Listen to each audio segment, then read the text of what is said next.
আসসালামু আলাইকুম রহমতুল্লাহ। কেমন আছেন আপনারা? আশা করি সবাই ভালো আছেন।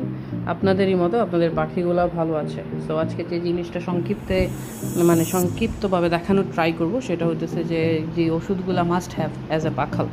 সো এই যে 2+, এইটা আপনারা এই জিনিসটা রাখবেন। এইটা 2+ আর হেমিকো পিএইচ, এই দুইটা প্রত্যেক মাসে অন্তত 5 দিন আপনারা এই দুইটা আপনার পাখি কবুতর সবাই এইগুলোকে কোর্স করিয়ে নেবেন। এটা দিলে কোনো ধরনের ফাঙ্গাল ইনফেকশন বা অন্য ধরনের কোনো কিছু থেকে থাকলে আপনার এই পাখিরা আপনার সেফ থাকবে। আর এইটা দিলে আপনার অন্য ধরনের ফ্যাটি অ্যাসিড যেগুলো দরকার হয় এইগুলোর ঘাটতি পূরণ করবে। আর এইগুলো হইতেছে অ্যান্টিবায়োটিক, ডক্সি অ্যাভেট, এটা সবাই চেনে, পাখির সবুজ পটি বা পাতলা পায়খানা ঝিমানো এটার জন্য। আর এটা হইতেছে যে এইটার থেকে এটা পাওয়ারফুল বেশি। তো এইটা আগে দিবেন, এইটা কাজ না করলে ওইটা দেবেন, ঠিক আছে? আর এইটা হইতেছে যে অ্যামিনো অ্যাসিডের মিশ্রণ 1 পিট,